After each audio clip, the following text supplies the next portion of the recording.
Our next speaker is a business leader employing thousands of Georgians.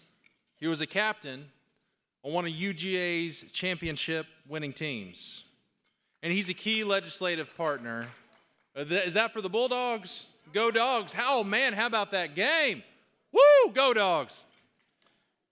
And our next speaker, he's a key legislative partner. He has delivered on religious liberty, school choice, justice reform, life, and more.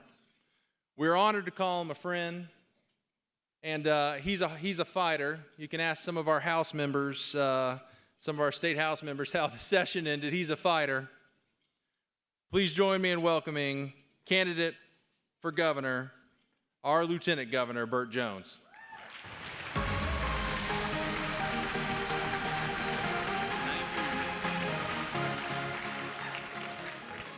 Good evening. How's everybody doing tonight? It is good. I like that hollering back there. That's good. That's good. I appreciate that. I appreciate my Congressman, Mike Collins, who came right before me. Mike and I have got to figure out a better arrangement here. We literally live, as he put it earlier, 200 acres apart from one another. And but we never have been able to carpool yet. But we got to do that, Mike. But at any rate, it's good to be here. And I tell you, Mac, I appreciate that introduction. It's always a pleasure to be with our Faith and Freedom Coalition here. And I'll be honest with you, even though it's so nice to see Ralph Reed, because he's the best dressed man in politics. But it's also good to see Kelly here and everything she's doing. Y'all give her a big round of applause for everything she's doing here. But I'm going to be honest, the big reason why I came tonight is I wanted to hear Leo Terrell here today to speak. How about that? So he's my favorite man on Fox News there. But we come here tonight with a heavy heart. We come here tonight, obviously, the last few days have been tough for people of faith, for people in the conservative movement with the death of Charlie Kirk. And it's given you a chance, I think, if you're in this arena, this political arena, if you don't take a moment and just kind of reflect on things, you might want to check your pulse a little bit, because it's surreal, and it's a real situation that we're in this country when the devil is always at work, and you saw probably one of the darkest things that you could ever witness on live TV. And our hearts and our prayers should go out to the Kirk family.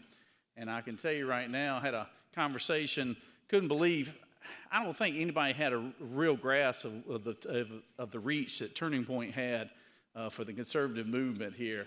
In fact, I was talking to my nephews who are both students at the University of Georgia.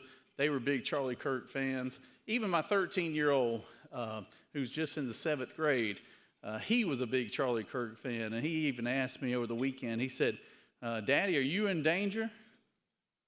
You know, and I tell you that because, you know, it gave us opportunity to talk to him directly. And I said, no, sir, son, when you believe in the Lord, when you believe in Jesus Christ as your Lord and Savior, you do not fear man. You do not fear anything that man has to offer towards him. And in fact, the Bible teaches us, it's mentioned more times. There's one theme that's mentioned 75 times in the Bible, more than any other theme in the Bible. It is, do not be afraid. Do not be afraid. Fear not. And instead of us running from the fire, it's time for us to lean in. It's time for us to lean in as people of faith and lean in to a conservative movement that believes in God and believes in family and believes in the things that has made this country great. And I will tell you, yeah, I was supposed to come here and give you a stump speech about me running for governor and why I should be your next governor, but I'll just tell you this simple thing. The best way to see what a man or woman is going to do in the future is to look to see what they've done in the past. And I will tell you, yeah, you can clap for that. Absolutely. I will tell you this right now. I'm the only business person in the race for governor. I'm the only one that knows what it's like to sign the front of the check. I'm also the only person in this race who, through the legislative process, has lowered your taxes, eliminated red tape, fought for and won on school choice issues, and as well as also one who has been a strong proponent of public safety and getting DEI out of our higher education and our lower school education.